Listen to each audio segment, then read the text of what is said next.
أشهد أن محمدا عبده ورسوله أما بعد فإن خير الحديث كتاب الله وخير الهدي هدي محمد صلى الله عليه وسلم وشر الأمور محدثاتها وكل محدثة بدعة وكل بدعة ضلالة وكل ضلالة في النار.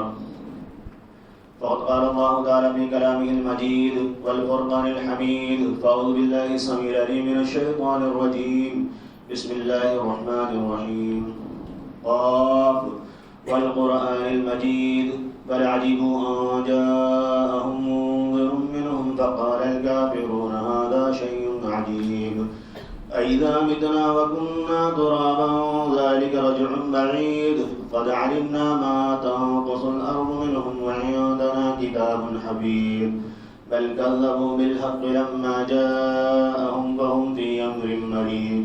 وقال الله تعالى في موضع آخر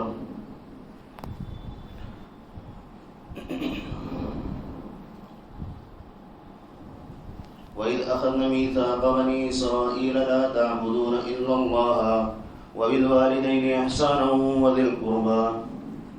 سامعین کرام، دینی میرے بھائیوں، بزرگوں اور عزیز ساتھیوں، اولاً تمام قسم کی حمد و ثنا اللہ رب العالمین کے لیے لائق و زیبا ہے جس نے ہمیں اس دائرے پانی میں مبعوث کیا، بھیجا ہے اس دنیا کے اندر، اور ہمیں روحانی طور پر جسمانی طور پر جن جن چیزوں کی ضرورت تھی اللہ رب العالمین نے وہ ساری چیزیں ہم کو عنایت کی ہیں.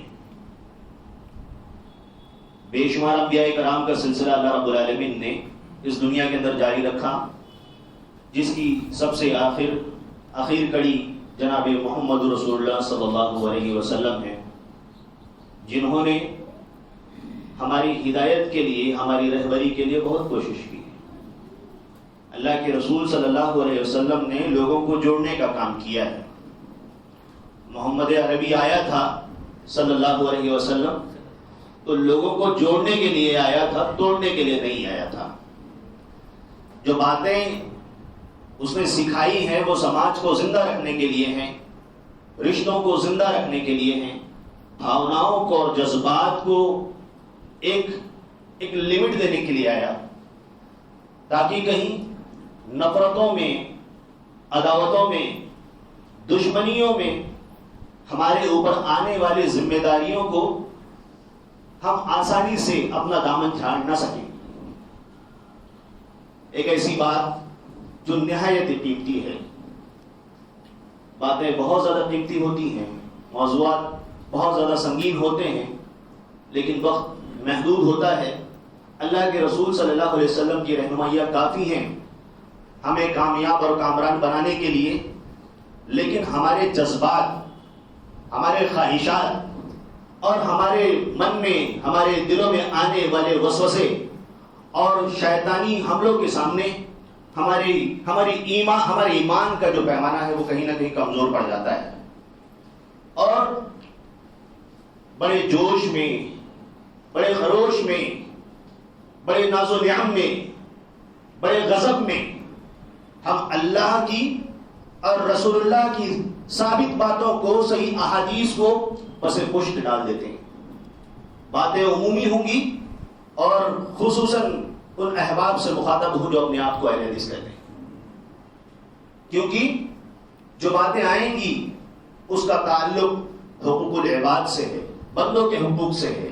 عقائد کی اصلاح ضروری ہے، بار بار باتیں آتی ہیں، ہماری مجلسوں میں بھی اس کا ذکر آتا ہے، لیکن یہ ایسا فتنہ ہے جب علماء کرام فتنوں کا ذکر کرتے ہیں، ایسی باتوں کا ذکر کرتے ہیں جو ایمان کو خطرے میں ڈالنے والی ہے، جو اللہ رب العالمین کی ناراضگی کا سبب ہے، جو ایک بندے کو اللہ کا گنہگار بندہ بناتی ہے، رب کی نظر میں ایک مبغوض بندہ بناتی ہے، رب کی نظر میں ایک ملعون بندہ بناتی ہے، رب کی نظر میں ایک گنہگار بندہ بناتی ہے.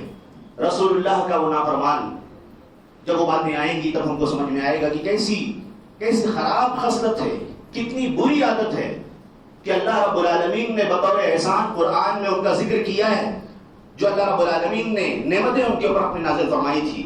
اللہ رب العالمین نے ان کو واقعہ یاد دلایا کہ یاد کرو اس وقت کو جب بنی اسرائیل سے عہد و میثاق لیا گیا تھا، پیمانہ لیا گیا تھا، عہد و پیمان لیا گیا تھا کہ تم اللہ اور اس کے رسول کی باتوں کو مانو گے. جو باتیں سکھائی گئی تھی وہ نہایت قیمتی تھی، لیکن یا رب دل مسلم کو وہ زندہ تمنا دے جو روح کو تڑپا دے، جو دل کو گرما دے. آج وہ باتیں، وہ مثالیں، وہ واقعات جو جگر کو گرمانے کے لیے، روح کو تڑپانے کے لیے کافی ہوں گی انشاءاللہ.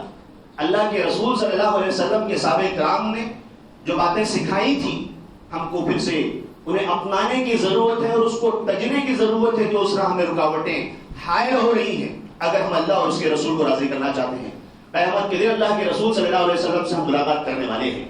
ہم نے اگر ان ساری چیزوں کا خیال نہیں کیا تو ہم کو اللہ رب العالمین کے سامنے بڑے ہی افسوس کے ساتھ اپنے آپ کو اللہ رب العالمین کے سامنے ظاہر کرنا ہوگا.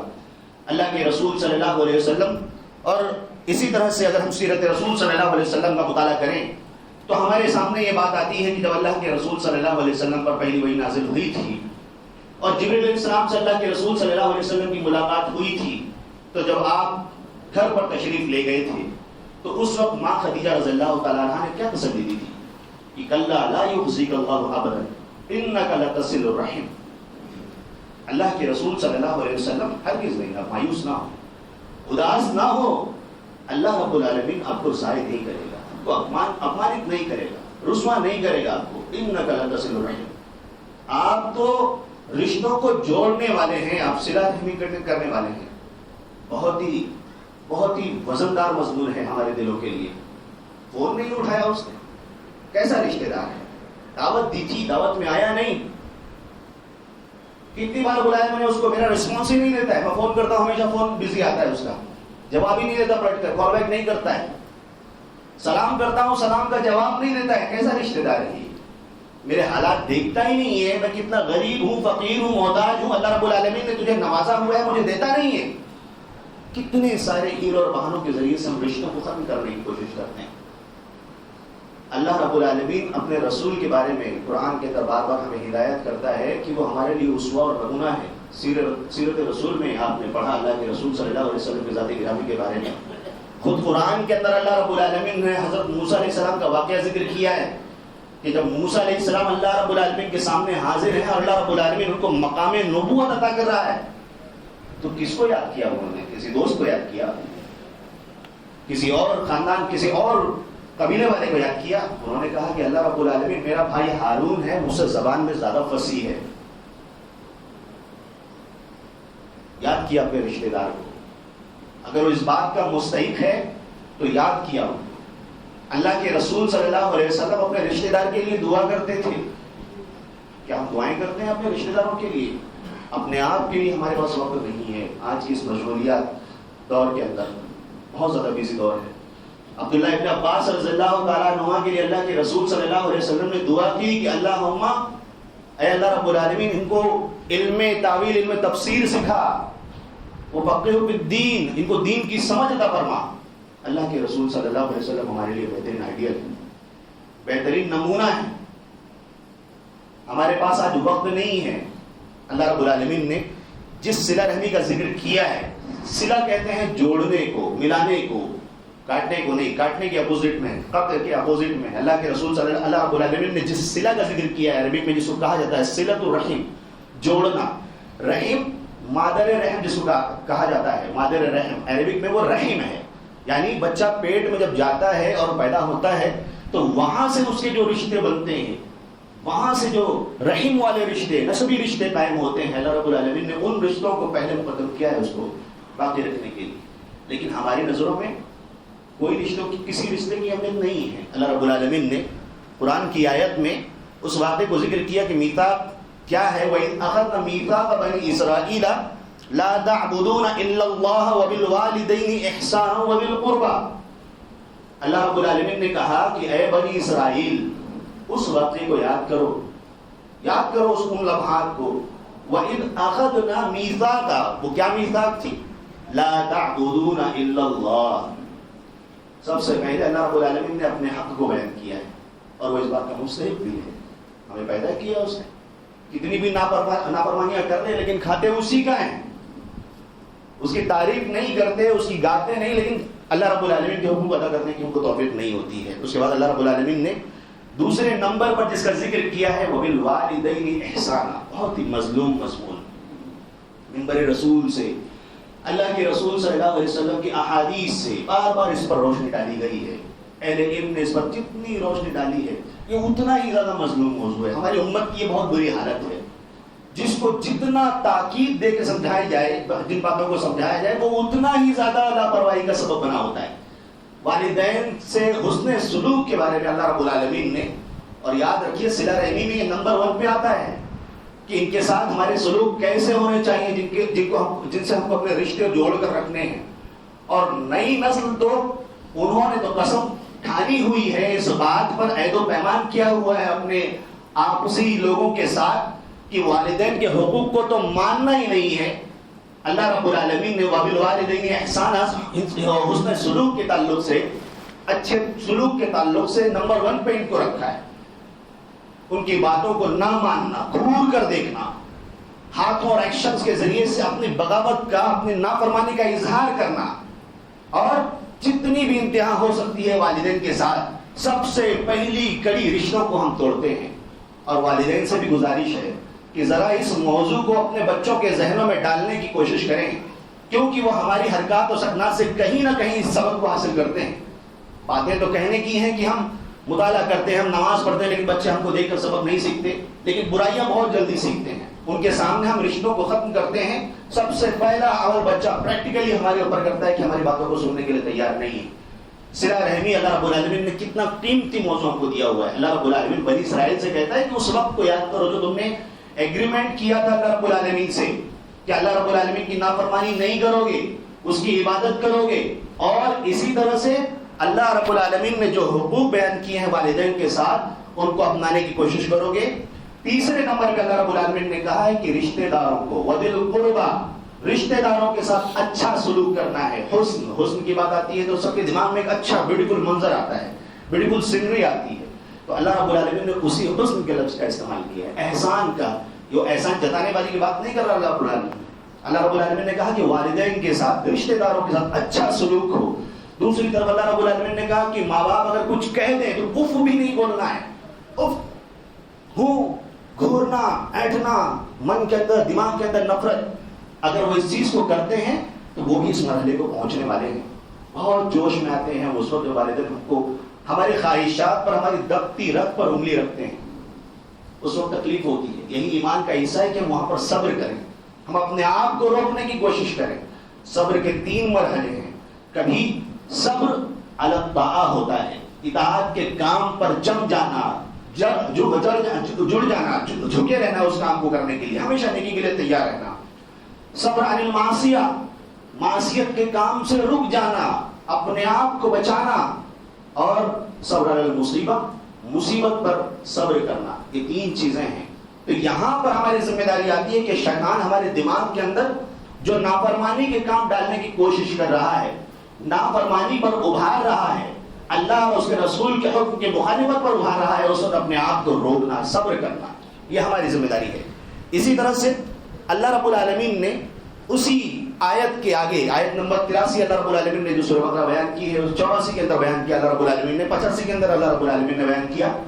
پھر اس کے بعد اللہ رب العالمین نے ذکر کر دیا کہ اس وقت کو یاد کرو. لیکن آگے ماجرا کیا ہے اس کے بعد؟ اللہ رب العالمین نے آیت نمبر 86 میں بیان فرمایا کہ اولئک الذین اشتروا الحیاۃ الدنیا بالآخرہ فلا یخفف عنہم العذاب ولا هم ینصرون. کہ یہی وہ لوگ ہیں جن لوگوں نے اپنی دنیا کی زندگی کو آخرت کی زندگی پر ترجیح دے دی ہے، فوقیت دے دی ہے، پریفرنس دے دیا ہے. اللہ رب العالمین نے کہا کہ اللہ رب العالمین ان کے عذاب کو ہلکا نہیں کرے گا اور نہ ہی ان کی کوئی مدد کی جائے گی. قیامت کے دن ہم کو اللہ رب العالمین کے مدد کی ضرورت ہوگی، محتاج ہوں گے. بڑا ہوگا اپنی شفاعت کا واقعہ، یہاں بھاگ رہے ہیں، وہاں بھاگ رہے ہیں، اللہ رب العالمین کی نظر کرم ہو جائے، بخشش ہو جائے، اللہ رب العالمین معاف کر دے. اللہ رب العالمین کا معافی نہیں ہوگی، معافی کی گنجائش ہی نہیں ہے. اسی طرح سے اللہ رب العالمین نے آیت نمبر 1 سورہ نساء کے اندر ارشاد فرمایا کہ واتقوا اللہ الذی تساءلون به والارحام ان اللہ کان علیکم رقیبا. اللہ رب العالمین سے پرہیزگاری اختیار کرو، اللہ رب العالمین سے ڈرو جس کے ذریعے سے تم مانگتے ہو. والارحام، اور اللہ رب العالمین نے یہاں پر ارحام کو اس پر عطف کیا ہے اللہ رب العالمین کے اس میں جلالہ کے ساتھ. اس رشتہ داری کے بارے میں بھی اللہ رب العالمین کا تقوی اختیار کرو. بلا شبہ اللہ رب العالمین تمہارے اوپر سپروائز ہے، نگراں ہے، دیکھ رہا ہے وہ تمہاری حرکتوں کو. کام ہم لگواتے ہیں، ہم دیکھتے ہیں، لیکن اس کے بعد نگرانی بھی کرتے ہیں کہ کام صحیح سے ہو رہا ہے کہ نہیں ہو رہا ہے. ہمارے اوپر اللہ رب العالمین کی نظر ہے، ہم کس طرح کام کر رہے ہیں. ہمارے پاس کوئی ایکسکیوز نہیں ہے، کوئی ہیلے اور بہانے نہیں ہے. اللہ رب العالمین ہم کو دیکھ رہا ہے، ہماری نیتوں کو جانتا ہے کہ اس وقت ہمارے دل میں کون سے گناہ کی باتیں اور کون سی اطاعت کی باتیں پنپ رہی ہیں، آ رہی ہیں، جنم لے رہی ہیں. اچھی نیتوں پر بھی اللہ رب العالمین ہم کو ثواب دیتا ہے. اس کے بعد پھر اللہ رب العالمین نے سورۃ نساء آیت نمبر 36 کے اندر ارشاد فرمایا کہ وَاعْبُدُوا اللَّهَ وَلَا تُشْرِكُوا بِهِ شَيْئًا وَبِالْوَالِدَيْنِ إِحْسَانًا وَبِذِي الْقُرْبَى. سیم مضمون. پہلے اللہ رب العالمین نے وہاں اطاعت اپنی عبادت کا حکم دیا تھا، یہاں عبادت کے حکم دینے کے بعد اللہ رب العالمین نے شرک سے منع کر دیا، لا الہ الا اللہ کے مفہوم کو واضح کیا. اور اس کے بعد پھر اللہ رب العالمین نے پھر سے بندوں کے حقوق میں سے سب سے پہلے حقوق وَبِالْوَالِدَيْنِ إِحْسَانًا، والدین کے ساتھ اچھا سلوک کرنے، اور اسی طرح سے ان کے بعد رشتہ داروں کے ساتھ اچھا سلوک کرنے کے لیے ابھارا ہے. اسی طرح سے سورہ رعد آیت نمبر 19 سے لے کر 25 تک اللہ رب العالمین نے ہم کو سمجھایا ہے اور ایسے لوگوں کو مخاطب کیا ہے جو اپنے آپ کو عقل مند سمجھتے ہیں، بیوقوف نہیں سمجھتے ہیں، جنہوں نے آخرت کی زندگی کو اپنا مرجع سمجھا ہوا ہے. وہاں اللہ رب العالمین کی طرف پلٹ کر جانا ہے. اللہ رب العالمین نے ان آیات میں ان کو مخاطب ہو کر کہا ہے کہ أَفَمَن يَعْلَمُ أَنَّمَا أُنزِلَ إِلَيْكَ مِن رَّبِّكَ الْحَقُّ كَمَنْ هُوَ أَعْمَىٰ إِنَّمَا يَتَذَكَّرُ أُولُو الْأَلْبَابِ. جن کے پاس حق پہنچ جائے تو ایسے لوگ نابینا کے برابر نہیں ہو سکتے. جو عقل مند ہیں، کون لوگ ہیں وہ عقل مند؟ الذین یوفون بعہد اللہ ولا ینقضون الميثاق. جو لوگ اللہ رب العالمین سے جو عہد و پیمان ہے، اللہ رب العالمین سے جو وعدہ کیا ہوا ہے کہ وہ صرف اللہ رب العالمین کی عبادت کریں گے اور کسی اور کے حکم کو نہیں مانیں گے، اور اللہ رب العالمین کے میثاق کو جو پیمان، جو عہد و پیمان اللہ رب العالمین سے کیا ہوا ہے اس کو نہیں توڑیں گے، تو ایسے لوگ. اور اسی طرح سے وہ لوگ بھی والذین یصلون ما امر اللہ به ان یوصل، اور ایسے لوگ جن لوگوں نے اس بات پر عہد و پیمان کیا ہے کہ اللہ رب العالمین نے جن چیزوں کو جوڑنے کا حکم دیا ہے، جن چیزوں کو باقی رکھنے کا حکم دیا ہے، صلہ رحمی کا حکم دیا ہے. اسی طرح سے وَيَخْشَوْنَ رَبَّهُمْ وَيَخَافُونَ سُوءَ الْحِسَابِ، اور وہ اپنے رب سے ڈرتے ہیں. اسی طرح سے وَيَخَافُونَ سُوءَ الْحِسَابِ، اور برے حساب سے ڈرتے ہیں، برے حساب کتاب سے جو قیامت کے دن اکاؤنٹ لے گا اللہ رب العالمین، ان ساری چیزوں سے ڈرتے ہیں. وَالَّذِينَ صَبَرُوا ابْتِغَاءَ وَجْهِ رَبِّهِمْ وَأَقَامُوا الصَّلَاةَ وَأَنفَقُوا مِمَّا رَزَقْنَاهُمْ سِرًّا وَعَلَانِيَةً. پھر اس کے بعد اللہ رب العالمین نے ان لوگوں کا ذکر کیا ہے جو اللہ رب العالمین کی رضا خاطر نماز کا قیام کرتے ہیں، چھپے طور پر، اعلانیہ طور پر صدقہ و خیرات کرتے ہیں.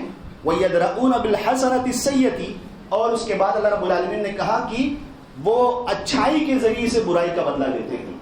اللہ رب العالمین نے اوپر ذکر کیا ہے کہ جو جن چیزوں کو جوڑنے کا حکم دیا ہے، اب آگے اللہ رب العالمین اس چیز کا ذکر کر رہا ہے، صبر کا. اور اس کے بعد ممکن ہے کہ اس نیکی کے کام کے اندر ہمارے ساتھ کوئی برائی کا معاملہ ہو.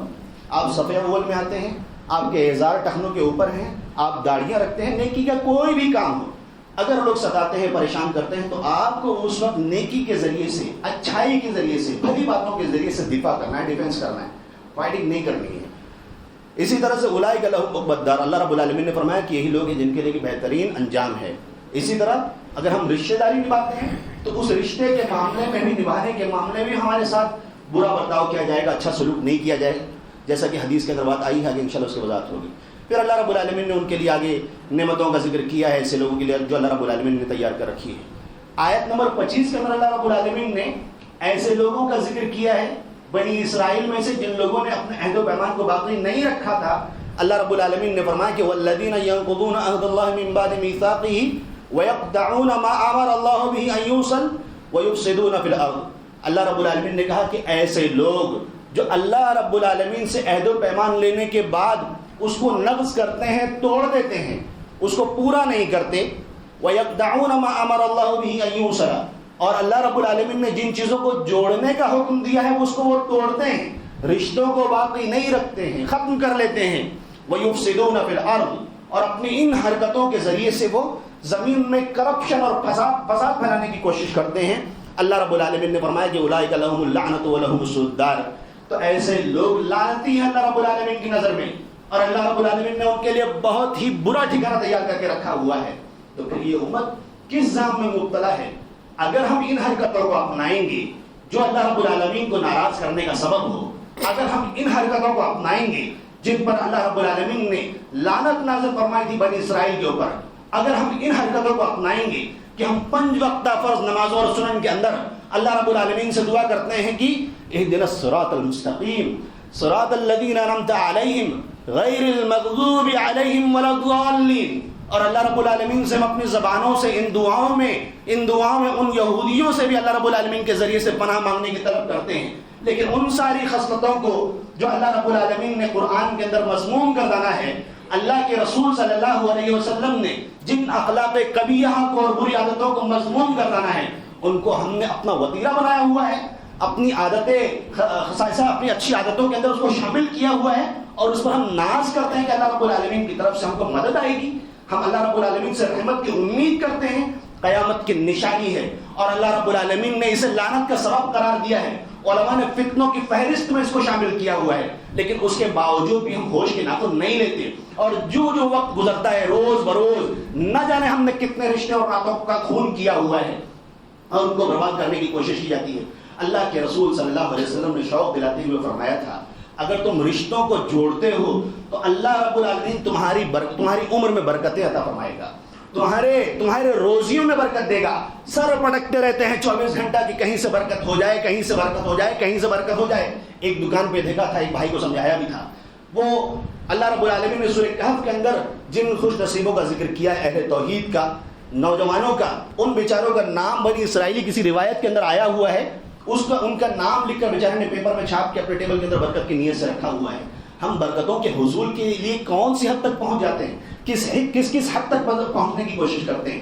ہمارے چہروں پر داڑھی نہیں، قرآن کے گھر میں تلاوت نہیں، نماز کا گھر میں قیام نہیں، سنن کا گھر میں قیام نہیں، اللہ رب العالمین کے ذکر کی محفلیں گھر میں قائم نہیں، لیکن گھروں میں یہ جو ہاتھوں میں ٹی ویاں موجود ہیں، ان کے ذریعے سے وضو کر کے پاکستانی چینل اور اس طرح مسلم چینلز کے نام پر، پروگرام کے نام پر ہم اس کے مزے لیتے ہیں. اور معاف کیجیے گا کہ اس میں ہمارے گھر کی خواتین بھی شامل ہیں. افسوس یہ ہوتا ہے کہ ہم ذمہ دار ہونے کے باوجود بھی اللہ رب العالمین نے ہم مردوں کو قوامیت عطا کی ہے. قوامیت کس لیے ہے؟ صرف مارکیٹ کے طرف لڑائی کرنے کے لیے، کس کو ٹچ کیوں ہو گیا، اس کو ٹچ کیوں ہو گیا. ہم مردوں کی ذمہ داری اللہ رب العالمین نے صرف یہی نہیں رکھی ہے، ہماری ذمہ داری اللہ رب العالمین نے، اور اس طرح سے خواتین کی ذمہ داری اللہ رب العالمین نے، اللہ کے رسول صلی اللہ علیہ وسلم نے حدیث کے اندر ارشاد فرمایا کہ المرأۃ راعیۃ علی اہل بیت زوجها وولدہ، کہ عورت اپنی بھی اور بچوں کی بھی تربیت کی ذمہ دار ہے، اور ان سب کے اوپر مرد کی ذمہ داری اللہ کے رسول صلی اللہ علیہ وسلم نے فرمائی ہے. اگر ہم اپنی ذمہ داری سے بھاگنے کی کوشش کریں گے تو قیامت کا دن ہوگا اور ان لوگوں کا ہاتھ ہوگا جو ہماری گریبان پر پہنچ رہے ہوں گے. ہم نماز پڑھتے ہیں اور اپنی ذمہ داری سے بھاگنے کی کوشش کرتے ہیں، ہم قرآن پڑھتے ہیں، اپنی ذمہ داری سے بھاگنے کی کوشش کرتے ہیں، ہم تنہائی میں یا کھلے عام صدقہ و خیرات کرتے ہیں، لیکن اپنی ذمہ داری سے بھاگنے کی کوشش کرتے ہیں. اگر ہماری یہی حالت رہی تو اللہ رب العالمین سے ہم کو چاہیے کہ ہم دعائے خیر طلب کرتے رہیں. یہاں پر امام نووی رحمہ اللہ نے مسلم کی شرح کے اندر اس چیز کو ذکر کیا ہے کہ اللہ کے رسول صلی اللہ علیہ وسلم نے جو بات فرمائی ہے کہ اللہ رب العالمین عمر میں برکت عطا فرماتا ہے، اس کا مطلب کیا ہے؟ علماء نے 4 مفہوم بیان کیے ہیں. پہلا تو مطلب یہ ہے کہ اللہ رب العالمین بندے کے بدن کو قوت عطا فرماتا ہے، طاقت دیتا ہے. دوسرا مطلب یہ ہے کہ اللہ رب العالمین اس کی عمر میں برکت دیتا ہے، نیکیوں کی اطاعت کی توفیق دیتا ہے. وہ عمارت اوقاتی بما ينفعهم في الآخرة، اور اسی طرح سے ان کاموں کو تعمیر کرنے میں، اس کو کرنے میں مدد فرماتا ہے جس کے ذریعے سے وہ آخرت میں اس کے لیے فائدہ مند ہو، سود مند ہو. والصيانة عن الضياع في غير ذلك، اور اسی طرح سے اس کے اوقات کو ضائع کرنے سے بچاتا ہے. تیسرا جو علماء نے مفہوم بیان کیا ہے کہ اس کی موت کے بعد اللہ رب العالمین اس کے ذکر جمیل کو، اچھے ذکر کو باقی رکھتا ہے. چوتھی چیز جو بیان فرمائی ہے وہ یہ ہے کہ اللہ رب العالمین اس چیز کو یہاں پر مقید بیان فرما رہا ہے کہ اگر ہم صلہ رحمی کریں گے تو اللہ رب العالمین ہماری عمر کو بڑھائے گا، ہمیں برکت عطا فرمائے گا. اسی طرح سے علامہ ابن جبرین رحمہ اللہ نے بیان فرمایا ہے کہ ان اللہ یجازی العبد من جنس عملہ، کہ اللہ رب العالمین یہاں بندے کو جو ثواب جو دے رہا ہے، اللہ رب العالمین بندے کو وہ جنس عمل سے ہے. بندے نے جوڑنے کی کوشش کی ہے، باقی رکھنے کی کوشش کی. فمن وصل رحمہ وصل اللہ اجلہ ورزقہ، جس نے جوڑنے کی کوشش کی تو اللہ رب العالمین اس کے اجل کو، اس کے عمر کو، اس کی روزی کو جوڑ دیتا ہے. اور حقیقی طور پر وَضِدَّهُ مَنْ قَطَعَ رَحِمَهُ، لیکن جس نے اس کے اپوزٹ میں جس نے رشتوں کو کاٹ دیا، تو وہاں پر بھی اللہ رب العالمین اس عمل کی جنس سے ہی، اس کی نوعیت سے دے رہا ہے کہ جس نے رشتوں کو کاٹا تو اللہ رب العالمین پھر قَطَعَهُ اللَّهُ فِي أَجَلِهِ وَفِي رِزْقِهِ، تو اللہ رب العالمین اس کی عمر کو بھی کاٹتا ہے، توڑتا ہے، اور اس کی رزق کی برکت کو بھی ختم کر دیتا ہے۔ سامعین کرام، اسی لیے اللہ کے رسول صلی اللہ علیہ وسلم نے ارشاد فرمایا تھا کہ جب اللہ رب العالمین نے رحم کو پیدا کیا تھا، رشتے کو پیدا کیا تھا، تو وہ عرش سے معلق تھی، چپکی ہوئی تھی عرش سے۔ اس نے شکایت کی اللہ رب العالمین، حدیث صحیح ہے، اللہ کے رسول، اللہ رب العالمین تو نے مجھے پیدا کیا ہے، وہ اللہ رب العالمین سے شکایت کر رہی ہے، یہ رشتہ، یہ رحم، اللہ تو نے مجھے پیدا کیا ہے، لوگ مجھے کاٹیں گے، مجھے توڑیں گے۔ ان کو ایک چیز پتہ تھی، اللہ رب العالمین نے فرمایا کہ جو تجھے توڑے گا میں اسے توڑ دوں گا، جو تجھ سے جڑے گا میں اسے جڑ جاؤں گا۔ کتنی بڑی بات ہے اللہ رب العالمین نے یہاں فرمائی ہے، ڈائریکٹ کے بات فرمائی ہے، قرآن کی آیت نہیں لیکن حدیث قدسی ہے ہمارے لیے۔ اللہ کے رسول صلی اللہ علیہ وسلم اللہ رب العالمین سے بیان فرماتے ہیں، یہ ہم کو سمجھنا چاہیے کہ کس طرح سے اللہ رب العالمین دھمکی دے رہا ہے، وعید سنا رہا ہے ایسے لوگوں کے لیے۔ اور اسی طرح سے ایمان کی نشانی بھی ہے، اللہ کے رسول صلی اللہ علیہ وسلم نے فرمایا کہ من کان یؤمن باللہ والیوم الآخر فلیصل رحمہ، جو اللہ رب العالمین پر ایمان رکھتا ہے، آخرت کے دن پر ایمان رکھتا ہے، تو اس کو چاہیے کہ وہ رشتوں کو جوڑے۔ علماء نے کہا کہ یہ ایمان کی نشانی ہے، اگر ہم رشتوں کو توڑتے ہیں، ختم کرتے ہیں، تو اس کا مطلب یہ کہ ہمارے ایمان میں نقص ہے، کمی ہے، اور ہم انتظار میں ہیں، جنت کے دعوے دار بنے بیٹھے ہوئے ہیں۔ اسی طرح سے جنت میں داخلے کا سبب ہے، اللہ کے رسول صلی اللہ علیہ وسلم سے قبیلہ خثعم کا ایک شخص آیا اور اس نے اللہ کے رسول صلی اللہ علیہ وسلم سے بیان فرمایا کہ وہ کام بتائیے جس کے ذریعے سے میں جنت میں داخل ہو جاؤں۔ تو اللہ کے رسول صلی اللہ علیہ وسلم نے ایمان باللہ کا ذکر کیا، سب سے بہترین عمل ہے۔ اس کے بعد پھر اللہ کے رسول صلی اللہ علیہ وسلم نے دوسرے نمبر پہ صلۃ الرحم کا ذکر کیا کہ رشتوں کو جوڑنے کی کوشش کریں۔ اسی طرح سے گناہوں کا کفارہ بھی ہے، یہ مشہور آیت ہے اور مشہور واقعہ ہے، واقعہ بہت ہی لمبا اور طویل واقعہ ہے، جس کے اندر ہم سب کی ماں اور ہمارے لیے بہت عبرت کا واقعہ ہے۔ بخاری نے کافی تفصیل سے اس کو بیان کیا ہے، ہمیں اس کو پڑھنے کی، واقعے کو سمجھنے کی کوشش کرنی چاہیے۔ بہت سارے مباحث، بہت سارے سبق اس کے اندر ہم مردوں کے لیے اور ہماری بہنوں کے لیے بھی موجود ہیں۔ اللہ رب العالمین نے اس واقعے کو، اللہ رب العالمین نے اس واقعے کی طرف اشارہ کیا ہوگا کہ وَلَا يَأْتَلِ أُولُو الْفَضْلِ مِنْكُمْ، ایسا نہیں ہونا چاہیے کہ تم میں سے جو فضیلت والے لوگ ہیں، اللہ رب العالمین نے جو تم کو کشادگی دی ہوئی ہے، ایسے لوگوں کو نہیں چاہیے کہ وہ ایسی قسمیں کھائیں کہ جن لوگوں نے اللہ رب العالمین کے راستے میں قربانیاں دی ہیں اور جن لوگوں نے ہجرت کی ہے، ان کے اوپر اپنے ہاتھوں کو روک لے، نہ دینے کی قسمیں کھائیں۔ اللہ رب العالمین نے واقعہ کو جب ہوا تھا اور ہم سب کی ماں حضرت عائشہ رضی اللہ تعالیٰ عنہا پر جب ایک غلط اور گندہ الزام منافقوں نے لگایا تھا، اور تقریباً 1 مہینے کی لمبی مدت اللہ کے رسول صلی اللہ علیہ وسلم پریشان تھے، صحابہ کرام سے مشورہ کرتے تھے کیا ایسا ہو سکتا ہے، کیا یہ واقعہ صحیح ہے، کیا یہ تقریر واقعہ صحیح ہے، کیا یہ سانحہ صحیح ہے۔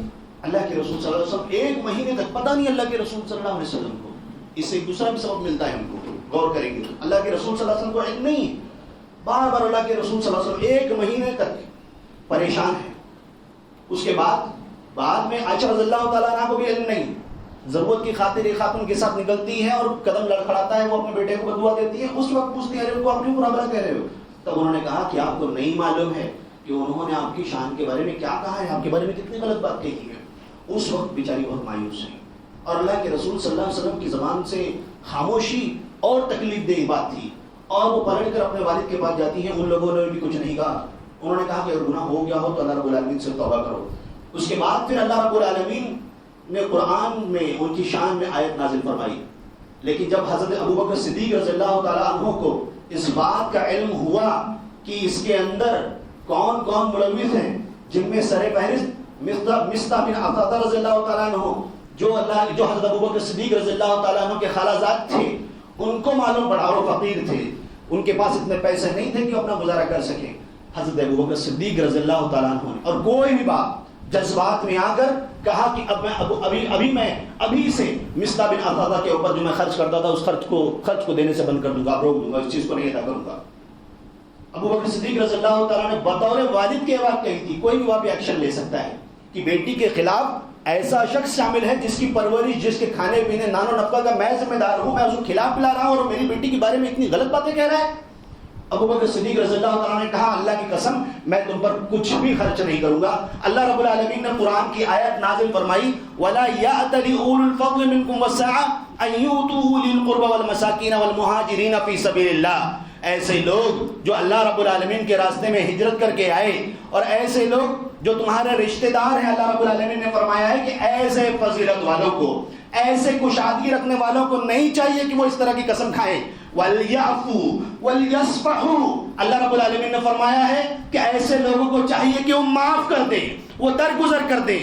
أَلَا تُحِبُّونَ أَن يَغْفِرَ اللَّهُ لَكُمْ وَاللَّهُ غَفُورٌ رَحِيمٌ. کیا تم یہ پسند نہیں کرتے؟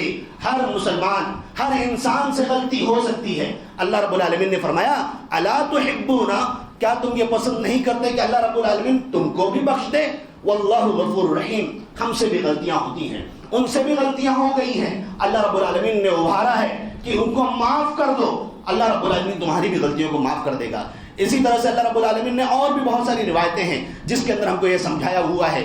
سیم اسی طرح کا ایک اور واقعہ ہماری ماں حضرت عائشہ صدیقہ رضی اللہ تعالیٰ عنہ سے اور بھی وارد ہے کہ کسی موقع پر کسی معاملے کے اندر حضرت عبداللہ بن زبیر رضی اللہ تعالیٰ عنہ, وہ بھی ان کے خالہ زاد تھے, ان کے خالہ زاد کا رشتہ تھا, کسی وجہ سے ان کے درمیان بات چیت بند ہو گئی تھی. ہمارے درمیان بھی بات چیت بند ہوتی ہے. اللہ کے رسول صلی اللہ علیہ وسلم نے فرمایا کہ ایک دن ہے سوموار اور جمعرات کو, اور اللہ رب العالمین کے دربار میں نامہ اعمال بندوں کے پیش کیے جاتے ہیں, لیکن ایسے لوگ جو جو رشتوں کو کاٹتے ہیں, جو آپس میں بات چیت نہیں کرتے, ان کو مہلت دی جاتی ہے. اللہ رب العالمین, صحیح ترغیب و ترہیب کی روایت ہے کہ اللہ رب العالمین ایسے لوگوں کے اعمال کو بھی نہیں قبول کرتا ہے.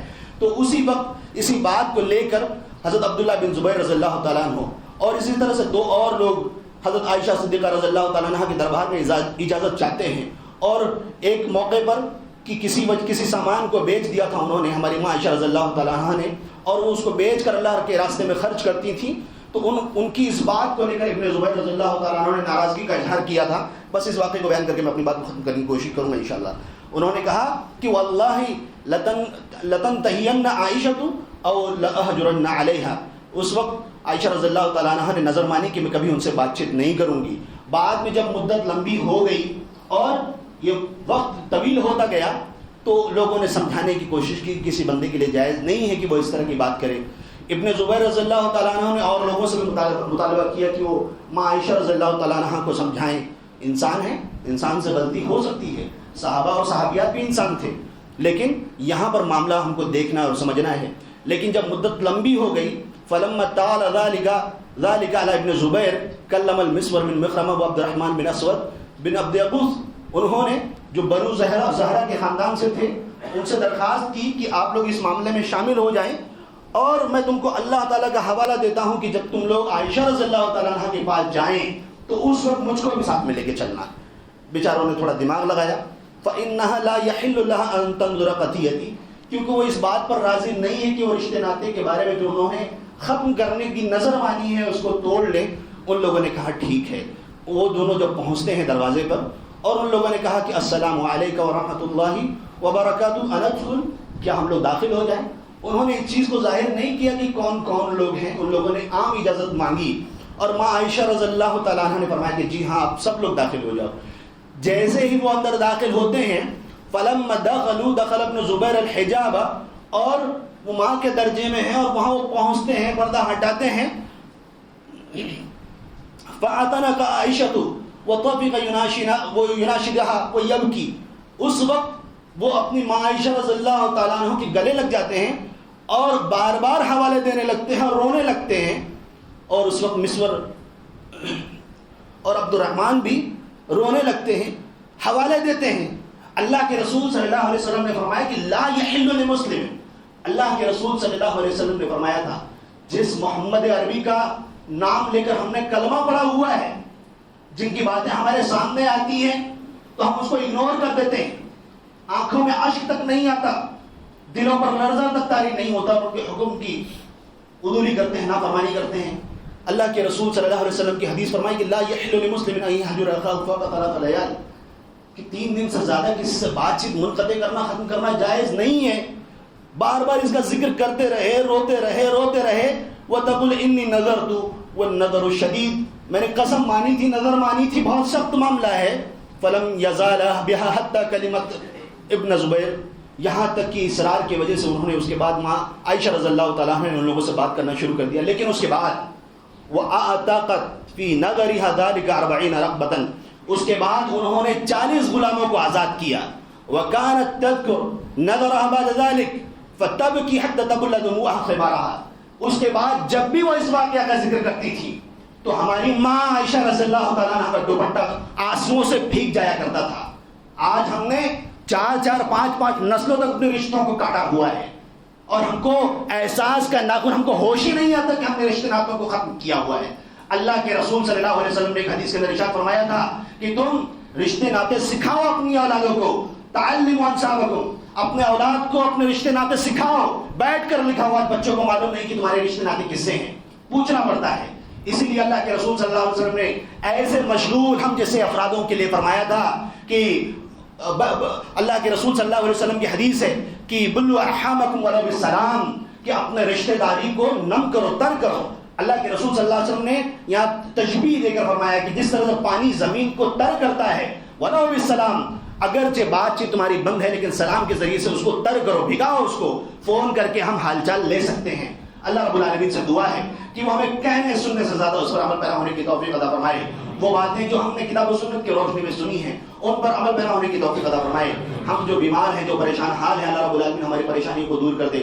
ہمارے احباب جو پریشانیوں اور تنگیوں میں، جو قرضوں میں مبتلا، اللہ رب العالمین ان کی قرضوں کو، ان کی تنگیوں کو دور کر دے. ہمیں کتاب و سنت کی صحیح تعلیمات کو عوام کے درمیان سب سے پہلے اپنے سامنے اور لوگوں کے سامنے عملی طور پر رکھنے کی توفیق عطا فرما.